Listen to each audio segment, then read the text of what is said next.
자, 먼저 뉴욕 대 미러키. 제가 이 경기는 찾아놓은 게 좀 있는데 뭐냐. 요즘에 뉴욕이 그 센터 미첼 로빈슨이 아웃됐잖아요. 근데 미첼 로빈슨이 아웃된 기간 동안 한 4경기가 그런 걸로 알고 있는데 그 기간 동안 124득점, 127점, 야투율이 50.5%, 3점이 39.5%, 그리고 상대팀의 야투율도 이렇게 나름대로 잘 제어를 하고 있거든요. 그야말로 뉴욕이 미첼 로빈슨이 없으니까 충분히 득점도 많이 하고 있고 3점슛도 살아나고 있고 뭐 그런 모양새라는 겁니다. 뭐 미첼 로빈슨이 뛰면은 오펜스 리바운드 많이 잡고 더 많은 공격 기회 바탕으로 좀 더 확률 높은 2점슛 공격 뭐 이런 것들을 할 수 있겠지만은 지금 미첼 로빈슨 대신에 나온 선수가 원래 제리코 심스가 있었고, 그리고 심스가 또 부상당해가지고 요즘에 하텐슈타인이 나오거든요. 근데 하텐슈타인이 요즘에 활약이 미쳤어요. 이게 아마 한 4경기인가 그렇게 지표로 알고 있는데, 최근에 하텐슈타인이 30.7분으로 거의 주전급 출전 시간을 보장받고 있고, 그 기간 동안 득점은 7.6점으로 좀 저조하지만 필드골 성공률이 64.5%. 이건 뭐 빅맨이니까 그럴 것 같고. 근데 눈에 들어온 거는 오펜스 리바운드. 오펜스 리바운드가 4.4개로 지금 미첼 로빈슨이 하나도 안 부러워요, 뉴욕이. 네. 하텐슈타인의 활약이 상당히 좋다. 하텐슈타인이 30.7분 남짓 뛰면서 7.6득점에 10.7리바 해주고 있다. 그래서 저는 일단은 뉴욕이 로빈슨 없어도 나름대로 잘 돌아간다. 특히나 좀 오바 흐름이 많이 나오는 것 같더라. 이런 것들을 좀 생각을 해봤고, 근데 이제 미러키, 네, 미러키가요 지금 뉴욕과의 상대 전적이 상당히 좋다. 지금 미러키가 뉴욕 상대로 8연승 중이다. 8연승. 네, 상대 전적 8연승 중이라고 하더라고요. 이게 언제부터냐면은 2021년 11월부터 쭉 지금 뉴욕이 홈이든 원정이든 미러키를 이겨본 적이 없었다. 그리고 내일 기준점이 미러키가 2.5마인이거든요. 그 기간 동안 가장 이제 적은 점수차가 났던 게 4점 차고 올해도 한번 이제 5점 차 승부가 있긴 했는데, 어쨌든 미러키가 그 8점 전승을 달리는 와중에 전부 다 2.5점 차 이내로 2.5점 차보다 더 큰 점수 차로 승리를 거둬왔었다. 네, 이런 것들이 보이더라고요. 그래서 저는 일단은 미러키 쪽 좋게 볼 것 같고, 그리고 요즘에 뉴욕 페이스 보면은 괜찮을 것 같아요. 오버 보는 것도. 그리고 하나 더 얘기하면은 미러키가 최근 5경기 기준으로 132.8득점, 리그에서 최근 5경기 동안 리그에서 가장 많은 득점을 해낸 팀이 미러키다. 평균 득점이 높은 팀이 미러키다. 그런 것도 얘기해 볼 수가 있을 것 같고, 뉴욕도 아까 뭐 121.8점 이렇게 하고 있다고 하니까 저는 일단 양 팀의 맞대결은 좀 오바도 괜찮을 것 같고, 그런 생각이 드네요. 같은 기간 동안 최근 10경기 동안 뉴욕도 그렇고 미러키도 그렇고 양 팀 다 3점슛 성공률이 거의 39% 막 가까이 이렇게 나오거든요. 그래서 시즌 페이스보다도 최근에 3점슛 페이스도 그렇고 여러 가지로 득점에 관련된 부분은 양 팀 다 요즘이 피크인 것 같다. 이런 생각도 들어서 저는 밀키 마인에다가 오바 이렇게 보고 있습니다. 딱히 눈에 들어오는 결장도 별로 없잖아요. 그래가지고 필파 대 보스턴, 이거는 클리퍼스의 기세가 상당히 좋았었는데 백투백으로 인해서 직전 경기 카와이 레너드가 결장을 했었고, 그래가지고 지금 오클라호마였나요? 오클한테 115대 134로 패하면서 지금 연승이 한번 끊겼습니다. 그럼에도 불구하고 뭐 이거는 좀 주전 중에 한 명 빠졌으니까 좀 그럴만했다고 보고, 또 원정이었으니까 그럴만하다고 보고, 거기다가 또 백투백이까지 했거든. 그래서 클리퍼스가 여러 가지 안 좋은 컨디션에서 임할 수밖에 없는 경기였다. 그런 생각을 하고 있고, 최근 이제 5경기 구간 동안 클리퍼스가 리그에서 야투율이 가장 높은 팀이고요. 53.5%로 가장 높고, 같은 기간 최근 5경기에 3점슛도 리그에서 4번째로 높다. 42.9%. 여러 가지로 요즘에 클리퍼스는 상당히 미쳐있는 팀이다. 뭐 이런 얘기를 할 수가 있을 것 같고요. 내일 보스턴이 원정이잖아요. 직전 경기 때 그때 원정 세크 원정이었나? 세크 원정에서 144대 119로 대승 거두면서 약간은 이런 거를 좀 만회하긴 했는데, 어쨌든 보스턴은 올 시즌 홈에서는 14전 전승인데 원정은 7승 6패다. 다소간에 홈이랑 원정에서 이런 간극이 있는 모습을 보여주고 있고, 원정 가면은 득점이 8점이 빠지고 실점도 한 5점 정도 많아지거든요, 보스턴이. 그래가지고 보스턴이 원정에서는 오펜시브 레이팅이 23등 수준, 원정에서 3점슛 성공률이 34.7%, 아주 부진하죠. 홈에서는 거의 뭐 40%가 넘는데 이것도 25등 수준이다. 그래서 원정 보스턴에 대한 일단 의심은 아직도 접을 수가 없고, 내일 뭐 클리퍼스가 여전히 카와이 레너드가 퀘스천업이라고 하긴 하는데 마찬가지로 보스턴도 지금 테이텀 퀘스처너블에다가 지금 포르징기스가 결장 오피셜이죠. 그래서 저는 엄밀히 따지면은 이런 결혼에 관한 손실은 보스턴이 크다고 보고, 클리퍼스가 이제 백투백도 아니고 오히려 보스턴이 좀 더 안 좋은 그런 컨디션에서 상대를 한다고 생각하고, 저는 일단 클파의 마인 쪽 생각하고 있고요. 물론 양팀 다 괜찮은 수비팀이야. 특히나 보스턴 같은 경우는 디펜시브 레이팅 4등에다가 뭐 여러 가지로 좋은 면이 많이 있는데, 저는 일단 이 경기 230.5 정도면은 오바 볼만하다고 싶은 것 같아요. 요즘에 제가 그 클리퍼스가 하든이 핸들러 롤을 맡고 난 이후로는 그 뭐 여러 가지 득실 지표라든지 야투율이나 이런 것들 중에서 그 상당히 좋은 피크를 찍고 있다 이런 소리를 많이 했는데, 네, 뭐 그런 관점도 그렇고, 보스턴도 포르징기스가 아웃된다고 하면은 좀 약간 그 스몰 라인업 돌리는 빈도가 많아지거든요. 왜냐면은 포르징기스보다 호포드가 좀 더 적은 출전 시간을 이렇게 갖고 가기 때문에. 아, 클파가 프렌이야? 아, 제가 잘못 말씀드렸나? 그러면 클파가 프렌이면 저는 그쪽으로 제가 뭐 마인이나 프렌을 좀 헷갈린 것 같은데, 아, 잘못 적었구나. 근데 클파가 프렌이면 더 좋을 것 같아요. 클파 프렌에다가 오바 이렇게 보도록 하겠습니다. 뉴올 같은 경우는 자이언이 퀘셔너블이고, 다른 친구들은 원래 결장하거나 그렇게 아주 큰 영향은 없는 그런 친구들이고요. 휴스턴은 탈이 있으니 또 지금 아웃이라고 하는 것 같더라고. 제가 오늘 오전에 탈이 있으니 출전 유무에 따라 그 휴스턴의 수비 지표라든지 여러 가지 플러스 마이너스 벤치 구간에서 핵심적인 역할을 하는 선수다 이런 얘기 했는데, 내일 일단 탈이 있으니 아웃이 적혀 있네요. 뭐 이거는 좀 변화될지는 모르겠지만은 탈이 있은 아웃에다가 레지블로 퀘셔너블. 제가 여기에 적은 게 지금 뉴올리언스가 최근 5경기 기준으로는 그 상대한 팀들이 좀 핫발이긴 해요. 뉴올이 최근 5경기에 상대했던 팀들이 그 워싱턴, 샬럿, 샌안토니오, 멤피스, 거기다 이제 그 다소간에 좀 나사 빠진 클리블랜드 이렇게 상대를 했는데, 뉴올리언스가 이렇게 조밥 팀들을 상대하는 와중에 최근 5경기 동안 야투율이 전체 2등 51.7%로 전체 2등. 이거 아마 클파 다음일 거예요. 그리고 3점 슛이 44.8%로 전체 1위. 예, 뉴올리언스가 최근 5경기 동안 야투가 개 또라이급이다. 이런 얘기를 드리고 싶었어요. 아무래도 상대한 팀들이다 보니까. 심지어 근데 그 경기들이 대부분 원정이었어요. 멤피스전만 홈경기였고 나머지 4경기는 전부 다 원정이었는데도 불구하고 그렇게 좋은 모습을 보여왔다. 반면에 이제 최근에 휴스턴이 4경기 동안 1승 3패거든요. 오늘 뭐 댈러스 상대로 꿀빠긴 했어. 댈러스가 워낙에 지금 결혼이 많이 있었으니까. 근데 휴스턴이 최근 4경기 동안 평균 120득점, 123실점, 야투율이 46.2%, 3점은 40.7%로 꽂고 있고, 그리고 상대한테는 47.6%를 허용, 36.6%로 3점 슛 허용, 이런 식으로. 휴스턴의 원래 색깔이 언더팀이잖아. 근데 요즘에 최근 4경기 동안 미러키, 클블, 애틀, 댈러스, 여기 중에서 이제 좀 놀라웠던 건 클블과의 경기에서 오바가 260점 가까이 났다는 점이고, 260점 넘게 났다는 점이었었고, 오늘 댈러스는 이제 좀 여러 가지 좀 돈치도 빠지고 어빙도 빠지고 많이 빠졌잖아요. 그래가지고 꿀 빨았는데, 그런 거를 포함하더라도 기록이 이렇다는 거죠. 휴스턴이 최근 4경기 동안은 오바 지표가 많이 보인다. 저는 이 경기 요즘에 야투 컨디션만 놓고 봤을 때는 뉴올리언스가 좋은 것 같아요. 그리고 원정 휴스턴이라는 것도 있고, 휴스턴이 홈에서는 지금 이제 12승 2패, 오늘도 홈에서 했었죠, 경기를. 근데 일단은 휴스턴이 아마 백투백일 겁니다, 이거. 휴스턴의 백투백 데이터 3경기 해갖고 0승 3패 일단 좋고, 평균 득점 123.3점, 실점은 130점. 그리고 백투백일 때 본인들의 야투는 48.8%, 3점 35.7%. 근데 상대한테는 48.7%로 야투를 비슷하고 3점을 44%로 얻어맞았다.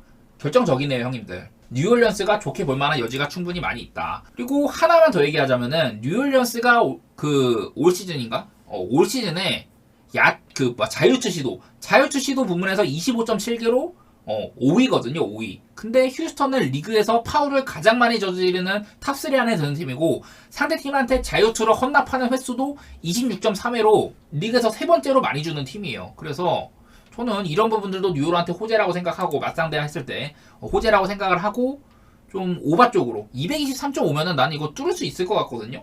좀 다소간에 휴스턴도 언더팀이고 뉴올리언스도 템포가 이렇게 좀 느릴 수가 있다, 이런 것들을 고려한다고 하더라도 저는 다소간에 5.5 만에 223.5면은 괜찮아 보인다. 내가 오늘 준비 많이 했다 했잖아, 형님들. 준비 많이 했어요. 오늘 진짜 맨징 해야 돼. 나 오늘 동파 수리비만 30만원 깨졌어. 자, 그 다음에 이제 인디애나 대 올랜도. 이름만 봐도 답답하죠. 인디애나는 확실한 오바팀, 올랜도는 원래 수비팀이었는데 요즘에 조금 오락가락하고, 제가 저번에도 한번 올랜도를 지금 요즘에 DTD인 것 같다, 다운팀 이즈 다운, 이 새끼들 경기 보면은 나름대로 끈덕지거든요. 그래갖고 고민이야. 일단은 최근 양팀의 최근 5경기, 6경기 이렇게 볼 텐데 먼저 올랜도가 지금 5경기 동안 1승 4패예요. 1승 4패. 그 기간 동안 상대한 팀들이 클블, 보스턴, 마이애미, 미러키 좀 어려운 일정이긴 했어.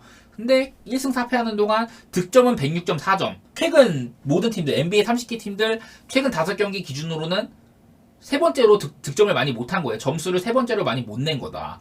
그리고 야출 44.9%는 26등, 뒤에서 5등이란 소리고 3점슛 29.5%, 뒤에서 3등으로 못 넣고 있다. 최근 5경기 기준으로는. 그만큼 올랜도의 최근 슈팅 감각이라든지 이런 득점력이 최하위권이라는 소리고요. 반대로 이제 인디애나가 최근 6경기 동안 1승 5패인데 이 기간 동안 득점 122점, 실점 130점. 말 그대로 본인들 색깔대로 오바팀이에요. 그리고 야투율 48.8%, 3점 36.2%. 한창 좋을 때보다 3점 슛이 떨어졌는데 야투율은 그래도 높은 편이긴 한데 반대로 상대한테 야투율을 53.7%로 허용하면서 인사이드가 탈탈 털렸고 3점도 43%로 허용을 했다. 그야말로 지금 인디애나는 안 그래도 원래 시즌 내내 수비가 안 되는데 더 안 되고 있는 와중이다. 그래서 어려워요. 이렇게 인디애나가 지금 완전히 오픈 게임 하고 있는데 올랜도는 득점력이 개판인 수준이다. 그러면은 이걸 어떻게 계산해야 되냐? 저는 좀 계산해봤는데 양 팀의 약간 맞대결 같은 거를 보기로 했어요. 직전 경기 때 올 시즌에 맞대결을 한 번 했거든요. 그때 116대 128로 올랜도가 그때도 원정이었는데 승리를 거뒀습니다. 인디애나한테. 인디애나가 116점밖에 못 넣은 날이었어요. 근데 그때 야투율이 어땠냐? 3점슛. 인디애나가 3점이 31개 중에 8개밖에 안 들어갔었고요. 이때도 올랜도는 20개 중에 7개. 3점슛 시도도 적었고 제가 인디애나가 상대팀의 3점을 억제하는 팀이라고 많이 말씀드렸었죠. 많이 억제를 하면 또 상대한테 3점슛 허용률 자체는 리그에서 가장 높다고 했어. 지금 39.8%입니다. 왼쪽 아래 보시면은. 딱 그 색깔대로 인디애나는 적게 던지겠지만은 많이 허용했고 반대로 본인들은 31개 던졌지만 8개밖에 못 넣었고 그리고 올랜도나 인디애나나 2점슛 성공률은 또이또이 했어요. 그래서 직전 경기를 참고를 하자면은 올랜도가 본인들의 플랜대로 된다면은 물론 요즘에 뭐 이런 야투율 같은 건 낮게 찍히긴 하지만은 저는 올랜도의 플랜을 볼 것 같아요.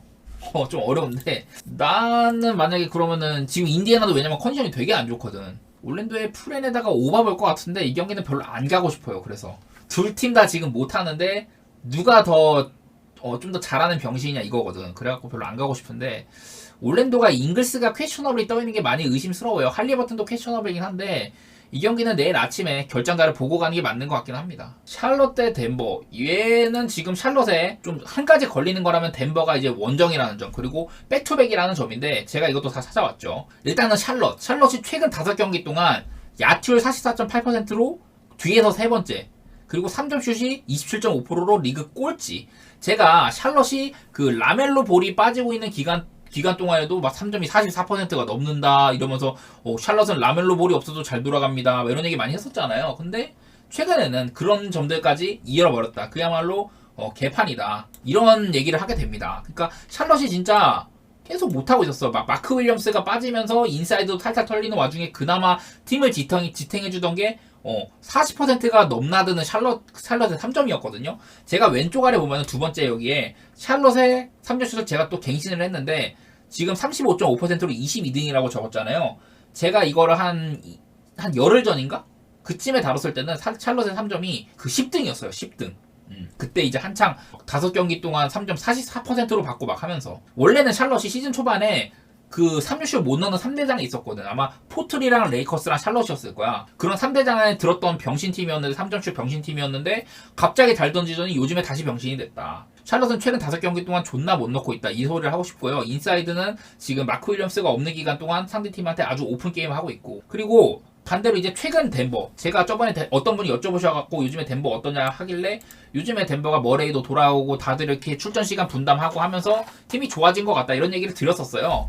그리고 요즘에 이제 또 원정에서도 덴버가 원정에서 4연승 중이거든요. 그래서 홈이랑 원정이랑 상반됐던 부분들도 다소간에 좀 해소가 된 상황입니다. 그래서 덴버는 작년 이런 챔피언다운 면모를 보여주고 있다. 최근 6경기 동안 덴버가 5승 1패 그리고 121득점에 상대한테는 109점 실점 본인들의 야투율 49.8% 3점 41% 상대한테는 45.3%에 33.5%로 허용. 이제 여기 밑에 있는 거 있잖아요. 제가 이거 많이 보신 분들 아실 거예요. 제 방송 순서대로 제가 이거 마우스 포인터 보시면 되는데 득점, 실점, 본인들의 그 필드골 성공률, 본인들의 3점 슛, 상대팀의 필드골 성공률, 상대팀의 3점 이렇게 되는 거거든요.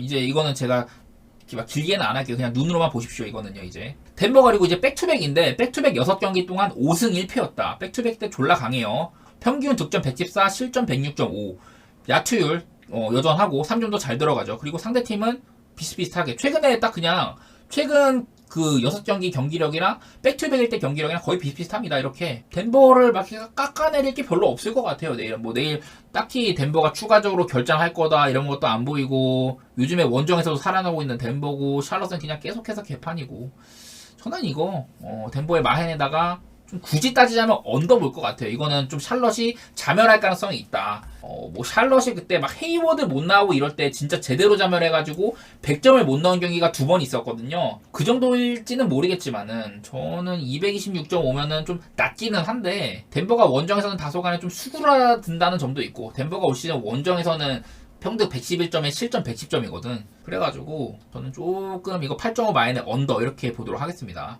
다음 경기 애틀 대 멤피스인데요.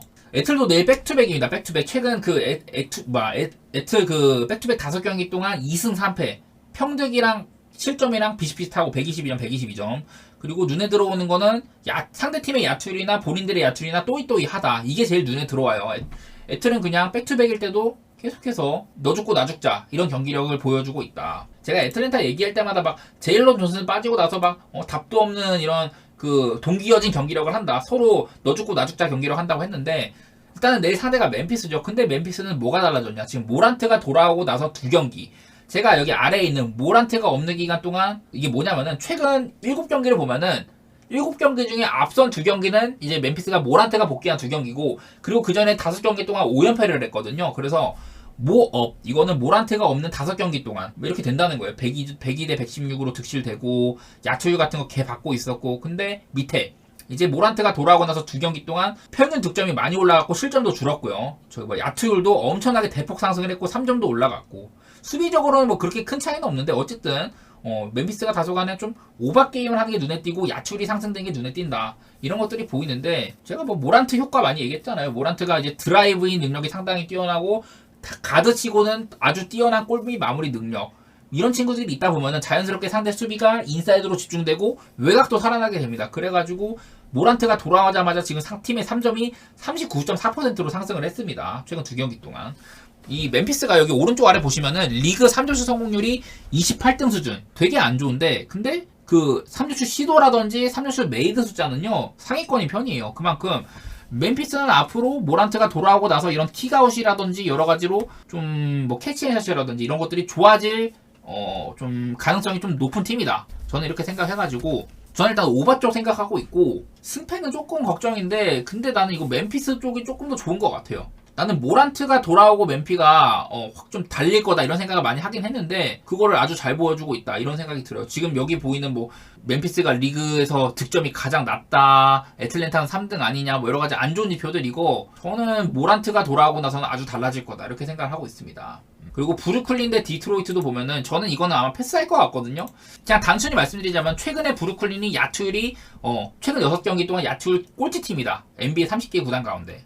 그리고 브루클린은 백투백일 때는 뭐 111대 119로 뭐 1승 2패였다. 뭐 딱히 눈에 들어오는 건 없고, 그리고 디트로이트도 최근 5경기 동안 3점 슛 뒤에서 2등 28.1%밖에 못 넣고 있어요. 이렇게 양팀 다 컨디션이 안 좋은 팀들 간의 대결이고, 이런 팀들이 어려워. 아까 제가 인디애나 대 올랜도도 요즘에 컨디션 안 좋은 두 팀 간의 대결이라 했었죠. 그리고 이거는 뭐 기본적으로 보면 디트로이트가 워낙에 지금 연패 행진 중이다 보니까 브루클린의 체급이 조금 더 높다고 할 수는 있어요. 오늘도 나름대로 브루클린이 덴버 상대로 잘 싸우다가 이제 막판에 조금 힘이 빠졌는데, 왜냐면 이제 브루클린도 5연패 중이다 보니까. 근데 상대 디트로이트는 제가 이제 몇 연패인지도 기억도 안 나네요. 뭐 그런 정도이니까 엄밀히 따지자면 브루클린이 좋게 보겠지만은, 브루클린이 디트 상대로 9.5마인?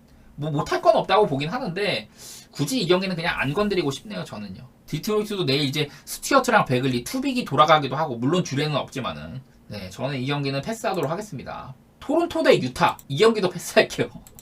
제가 지금 토론토 경기는 별로 안 가고 싶습니다. 별로 안 가고 싶어요. 토론토가 최근 얘네도 오늘 이제 필라델피아랑 막 엎치락 뒤치락 많이 했었어. 막 초반에는 많이 앞서 나가기도 하고 그랬었는데, 결국엔 이제 막판에 힘이 빠져가지고 필라델피아가 잡기는 했지만은 이거 토론토를 안 가고 싶은 게 이 새끼들이 알 수가 없어. 토론토가 지금 3점이 뒤에서 4등이거든요. 27등으로.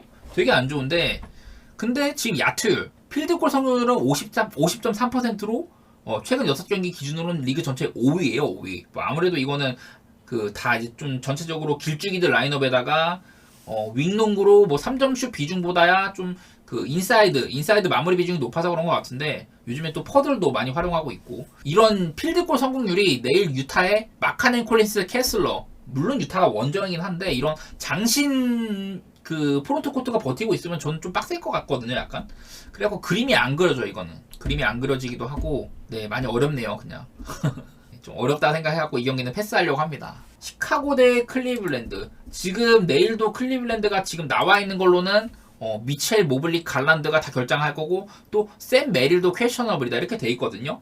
제가 샘 메릴에 대한 얘기를 했는데 2경기 전인가? 그때도 이제 미첼이 결정하고 모블리 갈란드가 다 결정을 해가지고 사실상 클리블랜드의 이런 득점원이 르버트밖에 믿을 구석이 없었는데 그날 메릴이 27득점으로 가장 많은 득점을 했었습니다. 그만큼 이 제가 비커스테프 감독이 이 선수 운영폭이 굉장히 좁다.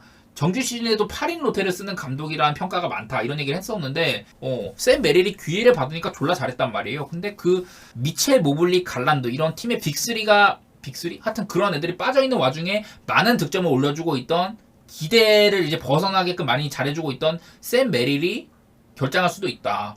그래서 클리블랜드가 오늘도 조금 무기력하게 패배를 했거든요. 뉴올이었나? 오늘 104대 123으로 좀 무기력하게 패배를 했는데 지금 내일 상대가 이제 시카고죠. 시카고. 제가 시카고 칭찬 되게 많이 했어요. 여기 밑에 보시면은 지금 라빈이 없는 11경기 동안 8승 3패다. 시카고가. 118득점 122실점. 야투율 또라이급이고 특히 3점이 또라이급이에요. 시카고가. 그래서 내일 이렇게 주전이 많이 빠진 클리블랜드가 또 한 번 시카고 상대로 잘할 수 있을까? 이런 생각은 드는 것 같아요. 아 이것도 있다. 그 클리블랜드가요. 그리고 최근 3경기 동안 미첼, 모블리, 갈란드 최근 2경기는 아마 셋 다 결정을 했었고 그 마지막 그니까 3경기 전 어쨌든 최근 3경기 동안 클리블랜드가 평균 득점 121, 실점 123 아주 오바 게임을 하고 있거든요. 본인들의 이런 색깔답지 않게 오바 게임 하고 있고 상대팀한테 야투를 50.4%로 허용을 하고 있다. 원래 같으면 클블이 이제 모블리랑 알렌 인사이드 산성 쌓아가지고 상대팀의 야투 시도를 많이 저지하는 팀이어야 맞는데 상대팀한테 3점 슛도 40.8% 인사이드도 50.4%로 농락을 당하고 있다. 저는 이거 오바에다가 시카고의 마헨 이렇게 좀 볼 것 같네요. 하나 걱정되는 거라면 클리블랜드가 안 터질 수도 있다는 점이라든지 시카고가 템포가 다소간에 느리고 좀 필드골 시도도 좀 적은 팀이라 좀 이런 거는 좀 걸리긴 하는데 그래도 시카고 4.5 마인에다가 오바 이렇게 내다보도록 할게요. 최근 3경기 동안 클리블랜드가 3점 슛을 다 이제 막 44개 이상 시도하고 있고 48개 중에 19개 51개 중에 23개 44개 중에 17개 막 이렇게 하고 있단 말이야. 그래서 좀 3점에 의존하는 경향이 있을 것 같은데 내일 클블이 그래도 3점이 조금 터져주면은 219 정도면 좀 만만할 것 같습니다. 언더오바가 지금 분위기라면 시카고가 조금 더 앞설 것 같고 오클라호마 대 레이커스 이것도 제가 끝까지 좀 고민을 했어요. 이거를 어려워가지고 패스를 할까 말까 했는데 일단은 오클은 조슈이 기디가 빠집니다. 내일은 조슈이 기디가 빠지고 레이커스는 이제 르브론이랑 앤서니 데이비스가 또 퀘셔너블이 걸려 있어요. 근데 뭐 아마도 다 나오지 않을까 싶기는 한데 이 경기 생각보다 근데 오클의 마인 기준점이 되게 낮더라고. 3.5점밖에 안 되더라고요. 지금 그래도 오클은 리그 전체 2위고 레이커스는 9위인데 말이에요. 최근에 레이커스가 4연패를 달리고 있거든요. 그 4연패 기간 동안 샌안토니오, 뉴욕, 시카고, 미네소타. 솔직히 말해서 난이도가 그렇게 아주 높지도 않았어. 반대로 이제 오클라호마는 최근 4경기 동안 세크, 덴버, 맨피, 클파. 오히려 오클이 더 어려웠으면 어려웠지. 레이커스가 더 어렵진 않았거든요. 오클은 그 기간 동안 3승 1패를 했었고 뭐 양팀 다 내일 백투백이나 그런 건 해당 사항 없고 레이커스가 최근 4연패를 박는 중에 득점 110, 실점 121 그리고 본인들의 이런 야투율 46%에다가 3점 33.3%밖에 안 돼요. 반대로 그 상대한테 필드골 허용률이 50%가 넘는다. 앤서니 데이비스를 보유한 팀답지 않은 그런 야투 허용률이거든요. 뭐 요즘에는 이제 그 디안젤로 러셀을 벤치로 내리고 그 벤더빌트를 선발로 쓴다던 이런 라인업 변화를 꾀하고 있다고는 하는데 글쎄 난 당장 내일 오클이랑 레이커스랑 뜨면은 이거 레이커스가 3.5는 난 오클 쪽이 되게 좋아 보이거든. 그리고 이 경기 또 하나 더 오클라호마의 유일한 약점이라고 하면은 상대한테 리바운드 싸움이 안 된다는 점이거든요. 오클이 오클이 상대팀한테 오펜스 리바운드를 30개 팀 가운데 가장 많이 주는 팀이에요. 경기당 13.7개로 허용하고 있거든. 그래서 막 레이커스가 예를 들어서 뭐 앤서니 데이비스 뛰고 캠 레디시라든지 뭐 하치무라 뭐 벤더빌트 뭐 이런 애들 막 길쭉이들 크리스 우드까지 막 그런 애들 다 나오고 막 하면은 오펜 많이 잡을 수도 있어요. 근데 일단은 올 시즌에 보여준 걸로는 레이커스가 오펜스 리바운드 부분에서 밑에서 세 번째밖에 안 된다. 8.7개밖에 못 따고 있거든요. 그래가지고 오클라호마의 약점도 레이커스가 딱히 장점으로 삼는 부분이 아니라는 소리예요. 그래서 뭐 이런 것들까지 고려를 했을 때는 네, 저는 오클의 마헨 쪽 생각할 것 같고 237.5면 오클라호마의 이런 좀 템포가 되게 빠른 편이어가지고 에지간에서는 원래 오버버는 게 맞는데 근데 오클라호마의 가장 그 스가로 대표되는 이런 그 드라이브인에서 파생되는 여러 가지 공격들 이거를 나는 그래도 앤서니 데이비스를 보유한 레이커스라면 어느 정도 좀 제어를 할 수 있지 않을까 이런 생각을 해보긴 합니다. 물론 레이커스가 최근 4경기 동안 평균 실점이 121실점에 달한다 뭐 이런 건 있는데 저는 오클 마인에다가 언더 쪽으로 한번 생각해 보도록 하겠습니다. 다음 경기 댈러스 대 샌안토니오. 저는 이것도 패스를 할 것 같거든요. 왜 그러냐? 댈러스가 일단은 내일 지금 라이블리 어빙 돈치치가 아웃이고 뭐 엑섬 돌아올 수 있고 뭐 그렇다고 하는데 일단 결혼이 너무 많아. 댈러스가 최근 5경기 동안 야투율 43.4%로 꼴찌, 3점슛 28.5%로 뒤에서 4번째. 댈러스답지 않은 그런 야투율을 보이고 있다.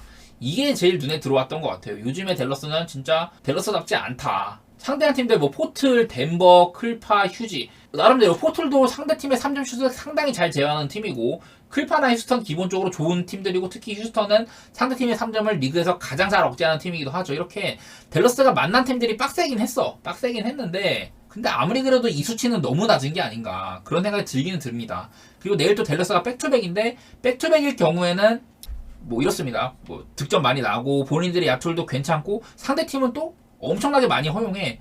근데 하필이면 상대가 샌안토니오라는 점. 다들 아시겠지만 샌안토니오는 뭐 공수 양면에서 자랑할 게 없는 팀이잖아요. 그래서 여러 가지 지표상 요즘에 댈러스가 너무 안 좋고 결장자도 많고 백투백일 때 지표도 안 좋은데 근데 샌안토니오가 워낙에 병신팀 아니야? 이런 생각이 들더라고. 그래가지고 저는 이 경기 한번 패스하려고 합니다. 이거는 뭐 여러분의 입맛대로 한번 가시는 걸 추천드리도록 할게요. 좀 어렵네요 저는요. 그리고 이제 골스 대 포틀 얘도 어려웠었는데 일단은 그 저번에 맞대결을 좀 오마주가 되더라고요. 일단은 골스가 내일 위긴스가 빠진다는 점. 그날 골스가 포틀 상대로 골스가 포틀 상대로 좀 어려움을 겪었던 날이 그때가 아마 커리가 118대 114로 그 골스가 이겼는데 이날 커리가 아마 7득점에 그쳤었죠. 31분 뛰면서 3점슛 빵개. 그 커리가 이제 200 몇 경기 그 연속 3점슛 성공 기록이 중단됐던 그 경기인데 여기 오른쪽 보시면은 포틀랜드가 3점슛 수비만큼은 리그에서 2위 정도로 좋아요. 인사이드는 개털리는 편이지만은 근데 반대로 골스는 페인트도 득점이 리그에서 가장 적고 드라이브인도 리그에서 가장 적은 팀이다. 그러니까 포틀랜드가 본인들의 약점이 조금 가려질만한 그런 약간 이런 상성이라고 할 수가 있거든요. 그래서 저는 일단 포틀랜드를 좋게 봤었고 한 가지 좀 골스 쪽으로 기우는 거라면은 골스가 지금 오펜스 리바운드가 13.4개로 전체 2등 수준이에요. 그만큼 골스가 막 딱히 뭐 장신 라인업은 아닌데 오펜스 리바운드 참여도가 상당히 높은 팀이고 반대로 포틀랜드는 디펜스 리바운드 28.8개로 리그에서 꼴찌다. 이런 부분들이 들어온단 말이죠. 그래서 저번 맞대결도 보면은 이날 골스가 오펜을 11개밖에 못 잡았단 말이야. 반대로 포틀은 디펜스 리바운드 28개밖에 없었고 그래서 2차적인 찬스 자체는 골스가 많이 있긴 했는데 아주 특출난 리바운드 수치까지는 아니었다. 그런 것들이 좀 생각이 나더라고요. 그리고 전화는 또 3경기 전에 골스랑 포틀이랑 붙었을 때랑 내일 차이점이라면은 골스는 위긴스가 빠진다는 점, 포틀랜드는 샤프가 빠진다는 점. 이런 것들을 얘기할 수가 있을 것 같은데 뭐 골스가 백투백일 때 본인들의 3점이 좀 안 들어간다는 점. 본인들의 3점이 32%밖에 안 돼요. 근데 이러고도 득실 차이는 상당히 많이 난다는 이런 것들을 봤을 때는 골스가 딱히 막 그렇게 뒤떨어질 건 없을 것 같은데 뭐 이런 생각이 들기는 하는데 근데 나는 지금 포틀랜드 좀 괜찮다고 생각하거든요. 그냥 개인적인 의견인데 나는 포틀랜드가 이제 막 샬럿이라든지 또 어디야 디트로이트 막 이런 팀들이랑 동급은 아닌 것 같아. 포틀랜드가 그래도 저는 뭐 내 원정이긴 한데 포틀랜드가 그 급까지는 아닌 것 같고 8.5 정도면은 그래도 좀 이 팀의 언더 색깔을 좀 생각을 했을 때는 나는 비벼볼 만도 하다 생각하거든요. 좀 골스가 요즘에 커리가 조금 그래도 다시 살아나긴 했는데 한창 좋았을 때보다는 좀 아니라는 점. 그리고 일단 요즘에 좋은 활약 보여주는 위긴스도 내일 결장이라는 점도 이렇게 생각해봤을 때는 저는 포틀 프레에다가 이건 좀 어려운데 전 언더도 한번 보도록 할게요. 이 경기 좀 어려운 것 같지만 포트랜드 언더 한번 생각해 보겠습니다. 저는 이거는 대놓고 포틀랜드를 좀 좋게 보는 편인 거죠. 그리고 마지막으로 세크 대 미네소타, 세크라멘토 대 미네소타 있는데 내일 세크라멘토는 백투백이니까 세크라멘토가 이게 눈에 들어오는 게 백투백일 때 되게 못했어요. 제가 몇 번 말씀드렸는데 뭐 그래도 저번에 안 좋았을 때는 세크라멘토가 그래도 백투백 데이터가 2경기밖에 없잖아요. 그랬었는데 직전 백투백일 때도 100점을 못 넘겼어요. 그래서 세크라멘토가 백투백일 때는 0승 3패고 그 득점 103, 실점 126. 본인들의 야투를 개 박은 거 보이시죠? 상대팀한테 야투를 오지게 내줍니다. 세크라멘토 백투백은 지금 못 믿어요. 아예 못 믿는다. 그리고 미네소타 최근 5경기 동안 3점슛 전체 2등 수준. 이게 아마 뉴올 다음으로 잘 넣은 걸 거예요. 아마도. 내일 뭐 미네소타는 칼 앤서니 타운스가 결정하긴 하는데 이거 한번 보여드릴게요. 칼 앤서니 타운스가 이제 미네소타에서 차지하는 부분 생각보다 그렇게 많이 크진 않아. 칼 앤서니 타운스가 뛰면은 플러스 8.3, 안 뛰면 플러스 3.7. 그러니까 한 4점 정도 차이라는 소리고, 물론 이거랑은 다르게 이제 인게임 영향력이 좀 있겠지만은 일단은 보기에는 타운스의 이런 영향력이 그렇게 아주 커 보이진 않는다. 앤트맨일 때랑 아주 다르죠. 그리고 뭐 언더오버 상으로도 카렌서니 타운스가 뛸 때나 안 뛸 때나 1점 정도 차이? 카렌서니 타운스가 빠지면 약간 언더로 가는 모양새는 있다. 이런 것들이 보이는데 저는 그래가지고 이 경기요 좀 힌트를 얻은 게 세크가 백투백일 때는 존나게 못한다. 그리고 미네소타는 내일 다소간에 카렌서니 타운스가 빠짐으로써 이런 그 득점적인 부분에서 마이너스가 생길 수가 있겠다 해가지고 미네소타 마인 보고 그리고 232.5면 언더 쪽으로 한번 생각해 보려고 합니다. 오늘 일단 유벤투스가 라인업 자체가 전체적으로 라인업 봤을 때 요즘에 잘하고 있는 페데리코 가티도 빠져있다. 그리고 뭐 오른쪽에 이제 캄비아도 쓰면서 이 친구가 원래 왼발잡인데 오른쪽에 쓰고 뭐 얼리코르스 많이 집어 넣는다 이런 얘기 많이 했었고요. 뭐 프로시노네도 여기저기 그 유럽 빅리그 팀들에서 많이 임대온 친구들 많다고 했었죠. 그래서 좀 불확실성이 크다 이런 부분들 많이 말씀드렸었는데 이런 팀 특징이고 여기까지는 단순히 제가 이 경기를 햄물을 보는 건 명확한 이유가 있어요. 단순히 유벤투스가 최근 여기서부터 이렇게 최근 11경기 연속 무패 행진 중인데 이 기간 동안 8승 3무고 보다시피 햄무가 되게 많다. 햄무가 8승 중에 이거 토리노한테 2대0 승리한 거 말고는 전부 다 햄무였어요. 7번 햄무. 그래가지고 그냥 소액 정도 햄무 담궈볼만 하다. 그거 말씀드린 거였었고요. 자, 메뉴가 12월 달에 EPL 4경기를 치렀는데 이렇게 4경기가 여기 중에 첼시한테만 2골 넣고 나머지는 다 무득점이었다. 4경기 중에 3경기에서 무득점이었다. 그리고 2023년 한 해 동안 무득점 경기가 11차례로 그 2015년에 12번이 그 한 해 동안 무득점이 12번이 최다였었는데 그 이후로 가장 많은 무득점 경기를 기록하고 있는 한 해라고 할 수가 있다. 그만큼 메뉴의 2023년이 참 안 좋았다. 이런 얘기를 할 수가 있고요. 웨스트햄에 이제 또 데이비 모예스가 감독이잖아. 옛날에 이제 또 메뉴 감독했던 분. 데이비 모예스가 메뉴를 떠난 이후 메뉴를 상대했을 때 1승 2무 7패다. 네, 1승 2무 7패로 그 전임 메뉴 감독인 모예스는 메뉴 상대로는 전적이 썩 좋지는 않았습니다. 가장 최근에 1승이 웨스트햄에서 메뉴 상대로 기록한 거였다고 하니까 그래도 어느 정도 좋은 기억은 있을 것 같기는 해요. 그리고 모예스가 2019년에 웨스트햄 감독으로 이제 부임을 했는데 메뉴 같은 경우는 작년 빅4 팀이잖아요. 4위 안에 들었던 팀. 모예스가 웨햄에 부임한 이후로 전년도 빅4 팀, 전년도에 4위 안에 들어간 팀들한테는 3승 5무 23패로 좀 약한 편이었다. 네, 이런 것들은 보이더라고요.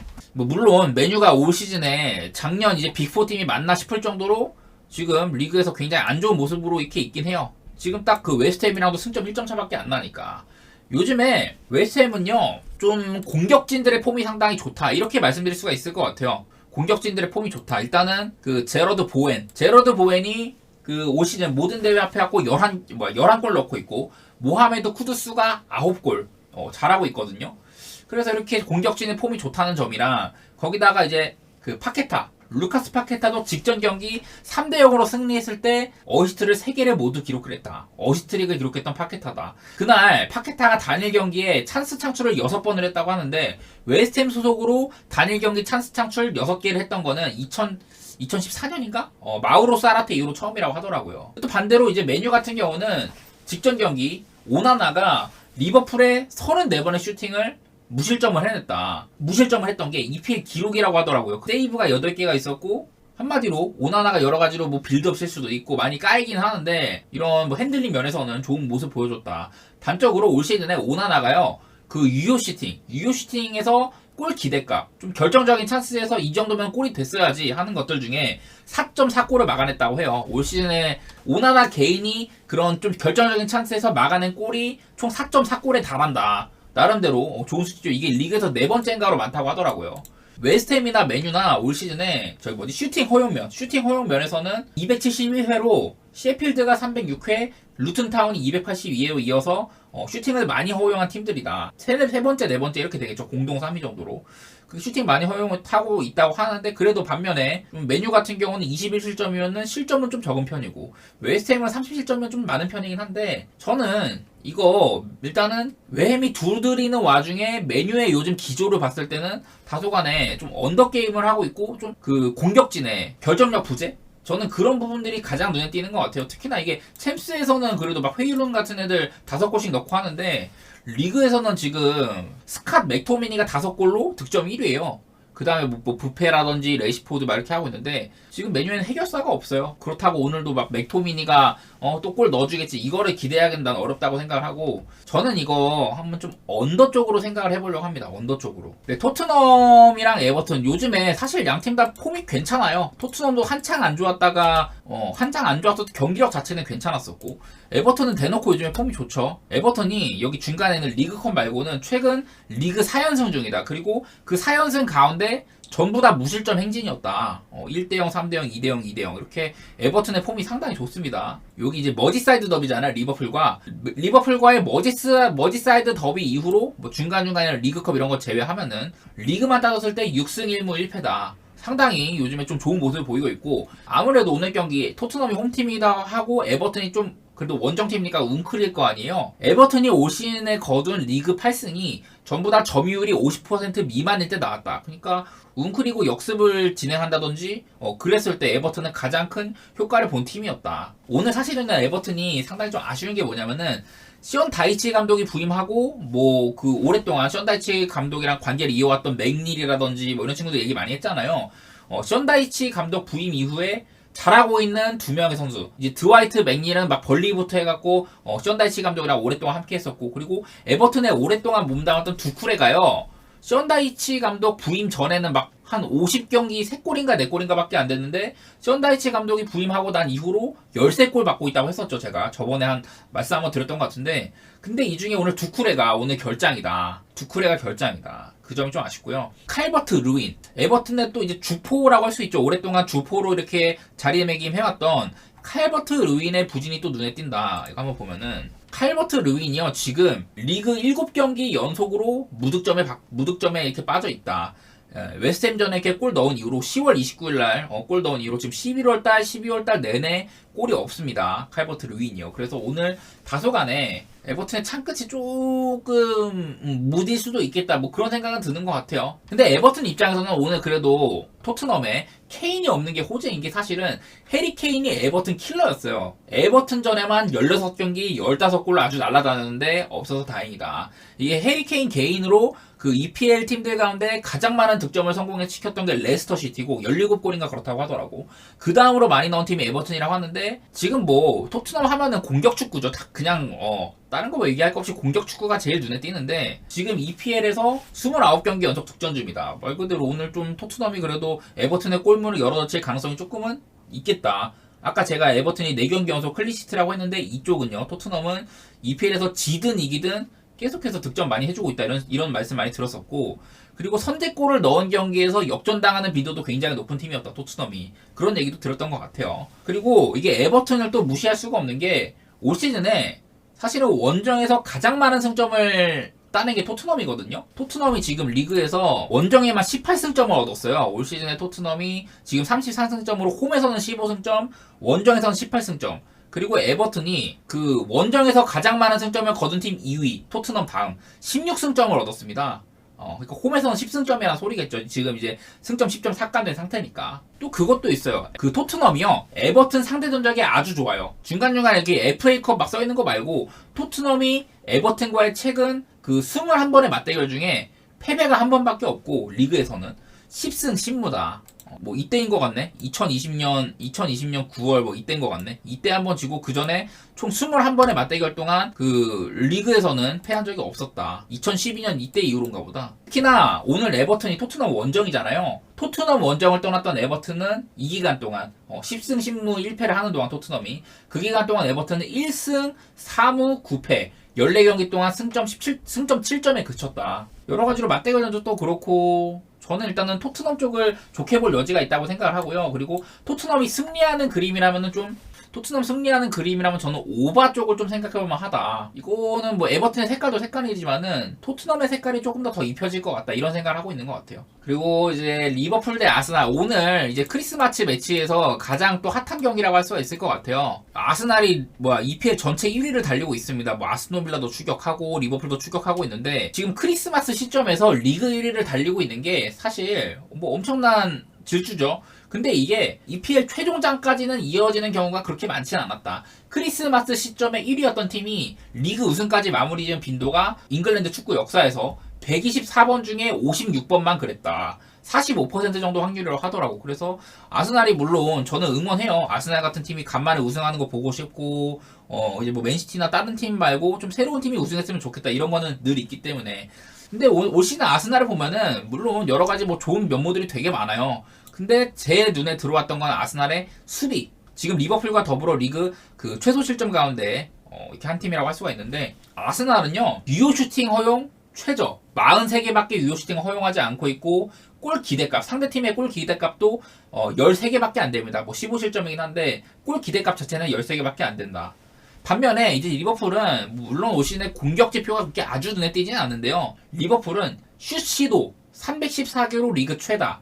그리고 골 기대값 35개로 2위예요. 1위가 이게 뉴캐슬이고 2위가 리버풀입니다. 뉴캐슬이 35.2고 그 리버풀이 35라고 하더라고. 양 팀의 좀 이런 좋은 성적을 거두고 있는 양 팀의 주무기는 좀 상반된다. 아스날은 엄밀히 말하면 뭐 수비라고 할 수가 있을 것 같고 두드러지는 부분이 수비라는 거고 뭐 공격을 못한다는 소리는 아니에요. 리버풀은 뭐 좀 공격적인 지표가 좀 눈에 띈다. 그런 것들이 보이더라고.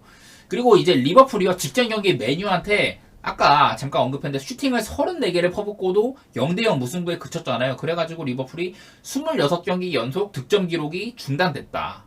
26경기 연속 득점 기록이 중단됐고 그 2021년 3월 이후로는요 2경기 연속으로 무득점한 적이 없었다. 그러니까 3년 가까이 동안 30개월이 넘는 시간 동안 2경기 연속 무득점을 한 적은 없었다. 그래서 아무래도 오늘 리버풀과 아스날 이런 리그 1, 3위 간의 대결인데 리버풀이 이 경기를 이기면은 또 이게 순위가 바뀌기도 하니까요. 저는 다소간에 일단 다득점 그림을 조금 그려볼 만할 것 같다. 아스날이 뭐 아까 수비가 좋다고는 했지만 그렇다고 득점을 못하는 팀은 아니고 그리고 마찬가지로 그 득점 기록이 중단되는 바람에 살라의 홈 16경기 연속 골 관여도 중단이 됐다.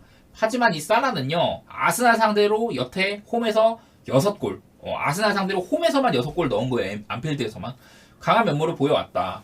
그리고 리버풀의 그 홈 기록을 또 얘기하지 않을 수가 없어요. 일단은 리버풀이 어쨌든 홈에서 7승 1무 21득점 5실점으로 아주 좋다. 그러면은 이걸 한번 볼 텐데 리버풀이 올 시즌 모든 대회 뭐 그 유로파도 있을 거고 저희 리그컵도 있고 할 텐데 올 시즌 홈 전적이 이래요. 여기서부터거든요. 이렇게 쭉 이렇게 되는데 올 시즌 홈 전적이 11연승을 달리다가 메뉴전에 깨졌죠. 11연승 기간 동안 35득점을 박았고 메뉴전에 깨졌다. 반면에 이제 아스날도 자랑할 게 좀 있어요. 최근 6경기에서 5승 1패 거두고 있다. 좋은 성적이죠. 빌라한테 패한 게 좀 아쉽긴 한데 그 아스날이 2023년 한 해 동안 39경기 24승 8무 7패예요. 24승을 거두고 있다는 건데 그 아스날이 작년에도요 25승을 거뒀거든요. 지금 이제 올해 경기가 이제 2경기가 더 남았어요. 오늘 경기 그리고 이제 웨햄전, 풀럼전 이렇게 총 3경기가 남은 거죠. 오늘 경기까지 포함을 한다면 그 3경기에서 1승이라도 거둔다? 그러면 아스날 구단 역사상 최초로 2년 연속 25승을 거두게 되는 시즌이 될 거다. 이 기록은 그러니까 예전에 막 앙리가 뛰고 베르캄프가 뛰고 그 시절에도 못했던 기록이라고 하더라고요. 리버풀 대 아스날 이제 또 안필드잖아요 오늘. 물론 최근에 이렇게 2대2로 비기고 0대0으로 비기고 이런 건 있어요. 리버풀 홈에서 아스날이 나름대로 잘 싸워왔다. 그런 건 있는데 그전 기록들 보면은 맞대결에서 리버풀이 아스날한테 최근 홈에서 안필드에서는 7승 3무로 10경기 동안 패배한 적이 없었고 매우 강력한 모습을 보여왔다. 이런 것들이 보이더라고요. 그리고 반대로 아스날은요, 리버풀한테 15경기 연속 실점을 하고 있다더라. 리그에서는 그런 것 같아요. 요런 거는 뭐 리그컵 이런 거 뺀 것 같고, 리그에서 아스날이 뭐 홈이든 원정이든 리버풀한테는 15경기 연속 실점 중이다. 이거 0대0 이런 건 리그컵이라고 하는 것 같고, 리그에서만큼은 그렇다는 것 같네요. 15경기 동안 43개의 실점을 했었다. 그래서 뭐 어떻게 엄밀히 말하면은 좀 상성상으로는 리버풀이 앞서 있다 이런 생각이 드는 것 같아.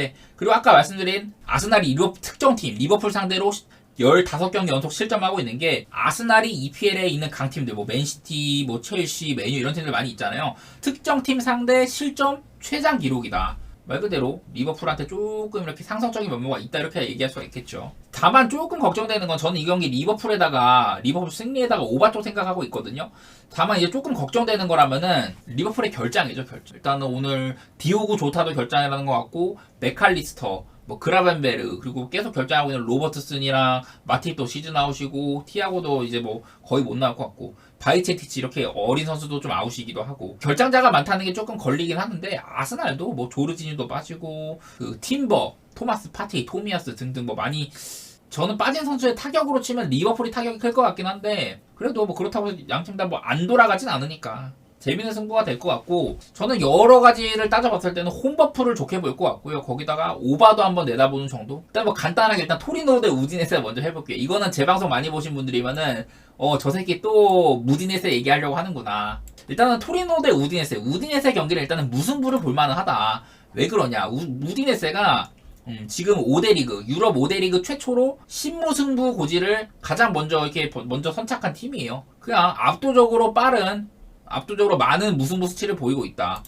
오늘 또 이제 원정인데, 우디네세는 올 시즌에 홈에서 0승 6무 2패, 원정에서 1승 4무 3패, 홈이나 원정이나 아주 많은 무승부 수치를 보이고 있다.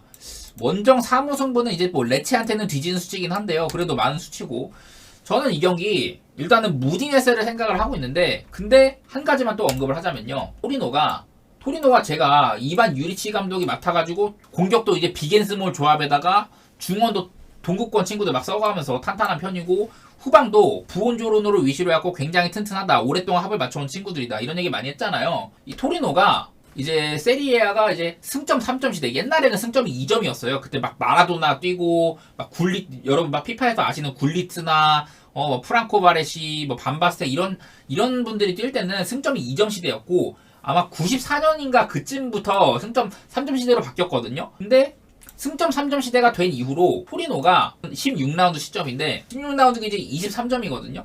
이게 토리노 팀 기록이라고 하더라고. 16, 17 시즌에 16라운드 시점에서 25점을 선취했던 것 이후로 23승점이 두 번째로 높은 기록이다. 근 30년간 두 번째로 좋은 페이스다. 뭐 이런 얘기를 하는 거예요. 특히 뭐 토리노 보면은 요즘에 데이터 같은 거 보면은 우디네세는 솔직히 이런 전력상으로는 별로 볼 게 없어. 제가 뭐 사마르치 얘기하고, 비올, 플로리앙 토방도 있고, 왈라스도 있고, 괜찮은 선수 뭐 여러 명 있다, 뭐 이런 얘기 많이 했는데, 그렇다고 해서 어떤 뚜렷한 기운이 보이지는 않고, 단적으로 토리노는 이때 인터밀란한테 3대0 패배를 당한 이후로 그 이후 페이스가 나쁘지 않습니다. 4승 2무 1패 좋은 편이에요. 그리고 또 토리노 하면은, 토리노가 리그에서 가장 득실이 안 나는 팀이다. 14득점 16실점. 그래서 토리노 경기는 좀 언더도 생각해볼 법은 하다. 지금 우디네세가 지금 14득점 27실점으로 실점은 좀 많은 편이고, 경기당 16경기 중에 41점이면은 경기당 2.5보단 조금 높을 것 같아요. 뭐 대충 그럴 거 될 것 같네. 2.5 근처일 것 같은데, 뭐 다소간에 언더도 조금 볼만은 하다, 뭐 그런 건데요. 저는 이거 아까 우디네세가 홈에서는 6무인데 원정에서 3무라는 것도 있었고, 기본적으로 무승부도 볼만하지만은, 저는 오늘만큼은 한번 토리노의 햄무를 조금 더 이렇게 앞세워 보도록 하겠습니다. 무승부도 좋고 햄무도 좋을 것 같은데, 굳이 따지자면 토리노의 기세가 나는 요즘에 좋은 것 같아갖고, 토리노의 햄무 한번 이렇게 생각 한번 해보도록 할게요. 무승부도 좋고, 이 경기는 딱 고배당 가기 좋은 경기죠. 그리고 다음 이제 볼로냐 대 아탈란타. 볼로냐 대 아탈란타는 재밌을 것 같은 이유가 또 있는데, 이거는 뭐 좀 스토리가, 세리아 스토리 같은 거 이제 좋아하시는 분들은 재밌어 할 만한 내용인데, 그 제가 특정 인물에 관해서 좀 언급을 하려고 해요. 그 지오바니 살토리라는 그 축구 관계자가 있어. 이분이 뭐냐면요, 지금 볼로냐의 단장이거든요. 축구계에서 이제 단장이 하는 역할, 뭐 선수 이런 그 영입이라든지 어떤 뭐 유스 이런 선수 보는 눈에 관련된 부분에 많이 좀 개입을 한단 말이야. 이 지오바니 살토리라는 분이 옛날에 이제 키예보, 그 이제 2000년대 중반에 키예보가 한번 세리아에서 4위를 차지해갖고 챔피언스 리그를 나간 적이 있어요. 그때 당시 이제 팀에 있던 선수들이 아마우리, 뭐 펠리시에르, 폰타나, 그 다음에 뭐 브리기, 오비나, 뭐 이렇게 나름대로 좀 세리아에서 그 이후로 좀 족적이 있는 친구들이었어. 어쨌든 키예보 베로나라는 어떤 득보팀을 막 리그에서 세리에 B랑 왔다 갔다 하거나 아니면은 뭐 한 중하위권 이렇게 오가던 팀을 챔스도 올려보냈었고, 그 이후로는요 2014년쯤에 이제 키예보가 강등이 되고 나서 이분이 어디를 갔냐, 아탈란타를 갔습니다. 아탈란타. 2014년부터 2022년까지. 이게 뭘 말하냐, 아탈란타의 황금기의 중심에 있던 분이라는 거예요. 그래서 이분의 이런 행보가 키예보에 있다가 아탈란타에 갔다가 지금 볼로냐에 있다. 말 그대로 이분이 맡고 있는 팀들은 계속해서 황금기를 맞이를 하더라. 지금도 볼로냐 엄청난 황금기라고 봐야 되잖아요. 이분을 막 거쳐간 선수들이 막 어마어마해. 나름대로 이탈리아 대표팀도 많이 배출하고 대단하더라고요. 그래서 세리아에서 어떤 팀을 이렇게 만들어내는데 큰 역할을 하고 있는 살토리 단장의 전 소속팀과 현 소속팀의 대결을 할 수가 있는데, 뭐 눈에 들어오는 거는 당연히 일단 볼로냐의 요즘 전적을 말하지 않을 수가 없겠죠. 올 시즌 단 2패밖에 없어요. 볼로냐가 피오렌티나한테 2대1, 개막전에서 AC 밀란한테 2대0 당했고, 무승부가 되게 많은 것도 일단 눈에 띄고 전반적으로 승리가 상당히 많다더라. 그리고 홈전적만 또 보면은 여기서부터 이렇게 끊어야 되는데, 개막전에 밀란한테 패배한 이후로는 지금 6승 1무로 홈에서 상당히 잘하고 있다. 6승 1무 1패 5연승 중이고 3마행 2햄무다. 일단은 볼로냐의 이런 그 상당히 좋은 면모가 눈에 띄는 것 같고, 뭐 아탈란타는 뭐 대단할 건 없어요. 그냥 원정에서는 3승 1무 4패. 딱히 막 그렇게 두드러지는 건 없네요. 근데 4패 중에서 햄무당한 게 뭐 3번 있었다. 이런 것들은 보이는 것 같고. 그리고 지금 아탈란타는요, 무리엘이 부활한 게 눈에 띄어요. 이제 아탈란타가 아까 말했던 그 황금기에 이제 또 중심에 있던 선수죠. 무리엘이랑 사파타랑 투톱 보고 막 그랬었는데, 무리엘이 지금 밀란전에 이거 뒷발골, 이거 백힐골이거든요. 졸라 멋있는 골 하나 넣었었고, 그 이후에 그 라코프 원정, 유로파 라코프 원정 필요 없는 경기에서도 멀티골, 그리고 이제 살레르니타나 상대로도 동점골, 이렇게 3경기 연속으로 무리엘이 득점 중인데, 무리엘이 3경기 연속으로 골을 박았던 게 2020-2021 시즌, 한창 이제 팀이 잘 나가던 시절, 그때 이후로 처음이라고 하더라고요. 그리고 제가 아까 볼로냐의 이런 행보들 많이 말씀드렸잖아요. 볼로냐가 올 시즌에 2패밖에 없고 굉장히 잘 나가고 있다고 했었고, 볼로냐의 지금 현재 승점이 5위로 28점으로 5등이잖아요. 볼로냐가 16라운드 그간의 그 승점 3점 시대 이후 근 30년 동안 16라운드 그간의 승점 28점을 쌓은 게 구단 역사상 최고 기록이라더라. 아까 개막전 그 밀란전 떼놓고 보면은 지난 16경기 동안 코파까지 포함해가지고 지난 16경기 동안 1패밖에 없는 볼로냐가 8승 7무. 그래서 저는 이거 볼로냐의 햄무 내지 좀 뭐 무승부도 괜찮겠다 이렇게 생각을 하는데, 근데 난 이거는 햄무보다는 무승부가 어울리는 경기라고 생각을 합니다.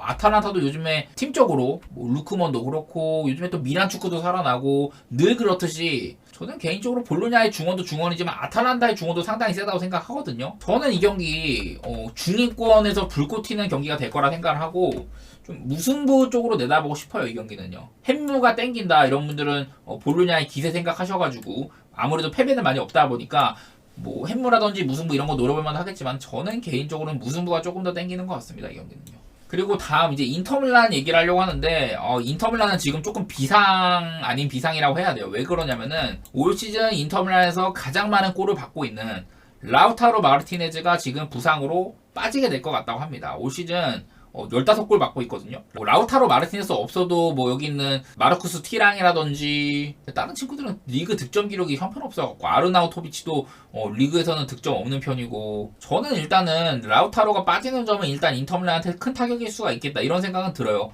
왜냐면은 튀랑이랑 그러면 조합을 할 게 아르나우토비치 아니면은 산체스일 거란 말이야. 근데 둘 다 이제 나이도 먹을 대로 먹었고 리그에서 출전 시간도 그렇게 길지도 않고, 조금 인터밀란이 당분간 라우타로가 빠진 기간 동안은 조금 어려움을 겪을 수도 있겠다 그런 생각이 들기는 들거든요. 근데 여기도 똑같이 인터밀란이 16라운드에 13승을 거둔 게 구단 역사상 두 번째라고 합니다. 그 첫 번째가 언제냐? 만치니 감독이 지휘했던 06-07 시즌. 슬라탄이 인터밀란을 가가지고 그 시즌에 이제 승점 97점으로 당시에 이제 세리아 역사상 최다 승점이었어요. 최다 승점 우승이었고, 그때 제가 알기로는 거의 18경기 연승이었나 막 그랬던 걸로 알고 있거든. 그때 우디네스한테 깨졌나 그랬어요. 제가 그때 한창 인터밀란 경기를 많이 볼 때라 가지고 그런 구단 역사상 최다 승점을 하고 우승을 박았던 시즌에 그 시즌에가 그 16라운드 기준 13승이었는데 지금 인터밀란이 이번 시즌도 아주 좋은 행보를 이어가고 있다. 뭐 그런 거거든요.